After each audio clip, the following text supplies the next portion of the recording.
Olá, você que está assistindo, como vai? Seja muito bem-vindo ao canal. O vídeo de hoje vai ser dedicado a falar o primeiro livro da trilogia Fronteiras do Universo, escrito pelo britânico Philip Pullman.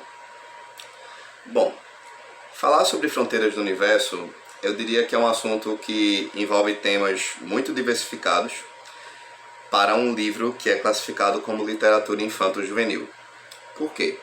Nós vemos muitas coisas nesse romance que, de uma certa forma, são temas que, se você for apresentar para uma criança, vai ficar difícil de pescar certos elementos, ao contrário do que o adulto vai ver as alegorias muito claras, as representações muito objetivas sobre elementos históricos e sociais. Eu vou citar exemplos bem práticos, né? O Magisterium, que é o próprio vilão deste livro, ele é uma clara evidência, né?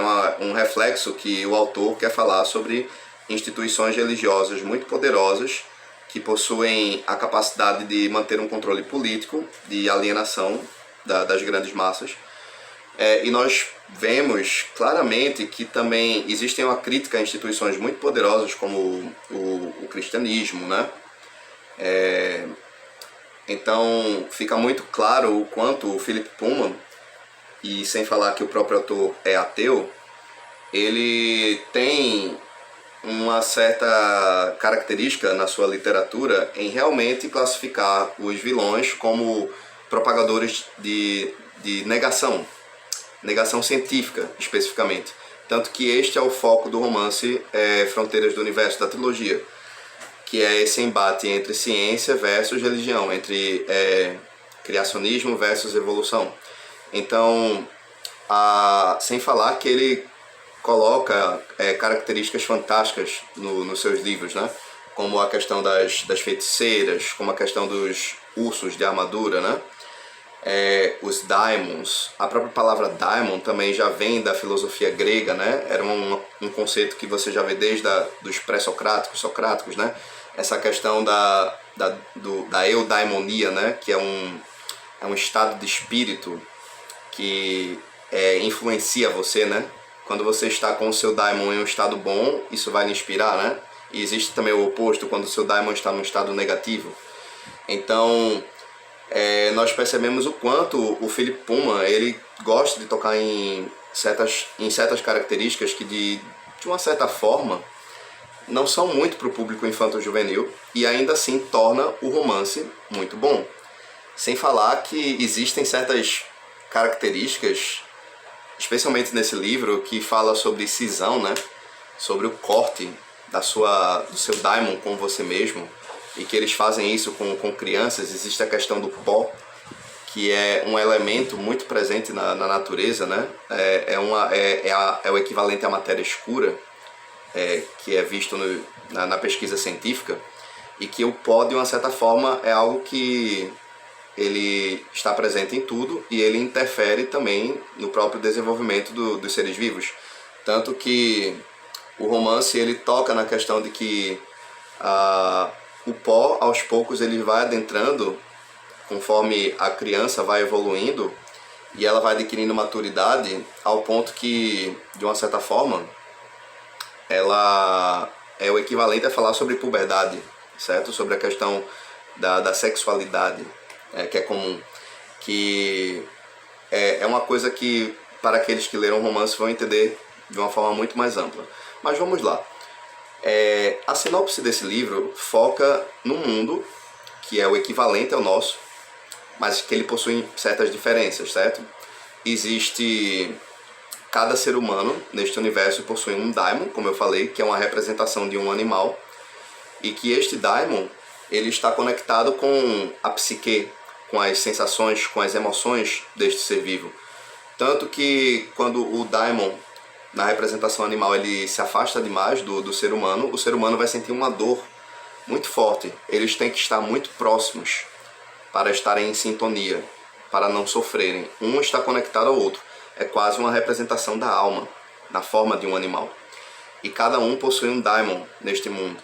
Tanto que muitos deles falam que aqueles que nascem e possuem um daimon, que é um animal marinho, eles estão fadados a ficarem o tempo todo na água, vivendo em barcos, porque eles não podem sair da terra. Então é como se dissesse que a alma deles, o espírito deles, está conectado com o mar, está conectado com a água.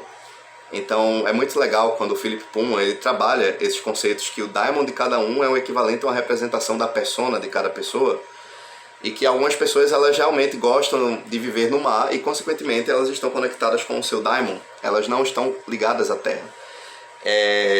Então neste universo existe essa personagem que é a Lyra Belacqua, e ela possui um pai chamado Lord Asriel, que é um cientista que ele vem trazendo algumas ideias teórico-práticas que podem de uma certa forma abalar as estruturas daquela sociedade, a maneira como os acadêmicos pensam a respeito da ideia de que existem mundos paralelos, além do que eles conhecem.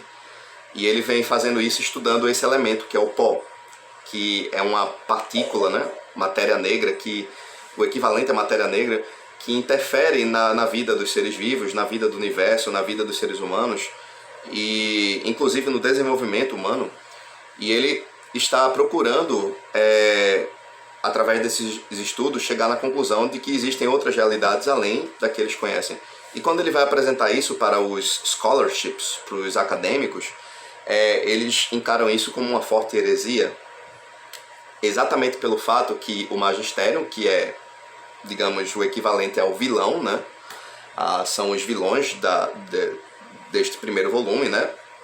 E no decorrer da obra, eles realmente representam uma instituição religiosa muito ferrenha, muito conservadora, que é contra certos tipos de ensinamentos.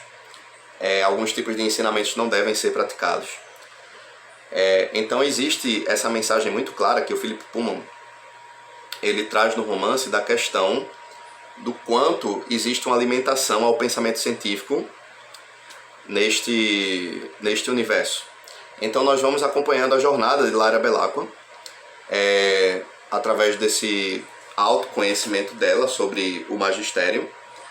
Também ela possui uma coisa que é muito boa, né? Tanto que esse vídeo não vai ser dedicado a falar spoilers do livro, então eu vou me restringir apenas à essência do material, porque tem coisas que eu posso dizer aqui sobre este romance, embora aqueles que não tiveram a oportunidade de ler o livro vão conhecer através da adaptação da HBO, em parceria com a BBC, que é His Dark Materials, que é o nome na original. Então, ainda assim, é um romance que ele toca em temas muito profundos sobre a relação entre pai e mãe, toca em questões sobre paternidade, né? E até em certos elementos sobre paternidade e maternidade tóxica. E quando você vê que é um livro que realmente ele está classificado como infanto-juvenil, que toca em temas como maternidade e paternidade disfuncional, né? É a questão das instituições religiosas que podem negar o conhecimento científico para pessoas. A questão do daimon, um estado de espírito no qual você está conectado. Quando você vai lidar com esses elementos, você percebe que a trilogia em si e o próprio volume A Bússola de Ouro, ele tem uma narrativa e também ele toca em temas que são um pouco pesados de serem tratados para crianças. O que é engraçado como o Philip Pullman ele consegue pegar essa obra, tratá-la como literatura infanto-juvenil e consegue cativar tanto crianças quanto adultos, né? Eu diria que se você pegar ao nível de outros autores, se nós pegarmos elementos como a da J.K. Rowling ou do próprio Rick Riordan, né?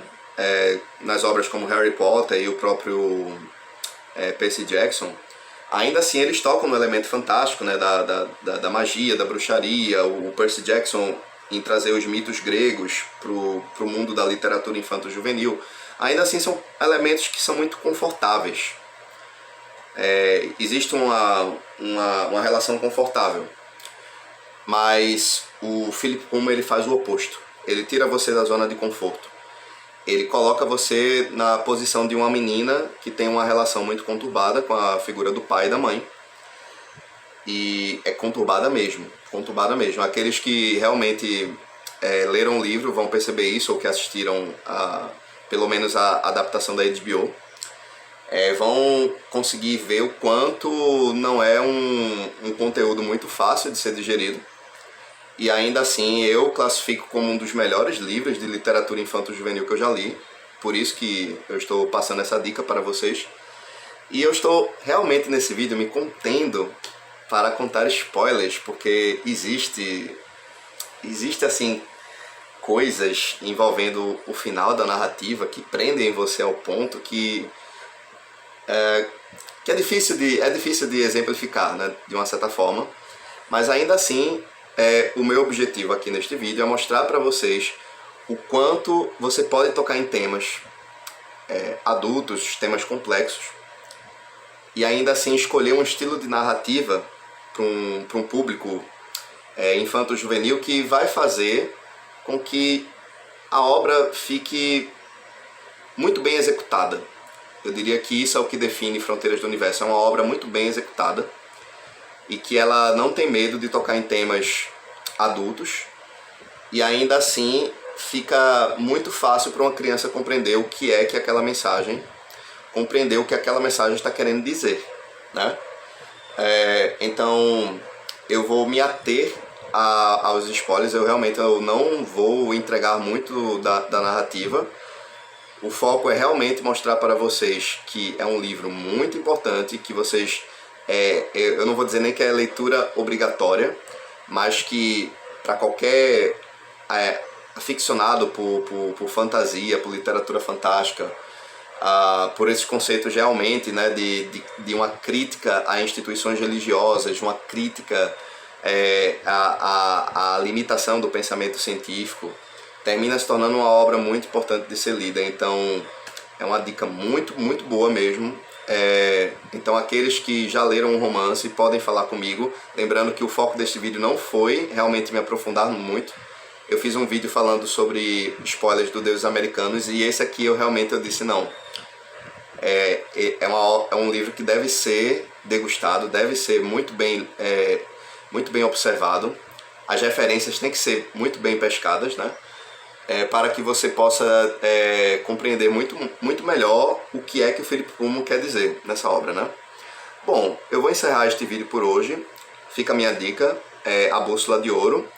E eu vou procurar me ater um pouco mais a outras características dos outros romances, né? Tanto A Faca Sutil quanto A Lunetaramba em vídeos futuros.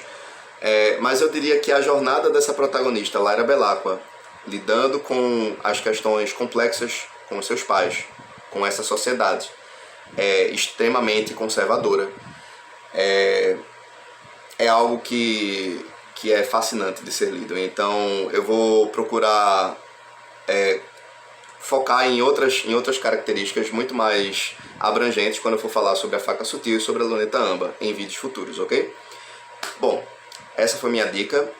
Vou pedir para que vocês assinem o canal, curtam este vídeo, de uma certa forma ajudem a diversificar este material, para que o YouTube, né, através do algoritmo, ele possa entender que eu estou produzindo conteúdo. Então eu conto muito com a ajuda de vocês. Um forte abraço a todos e até o próximo vídeo.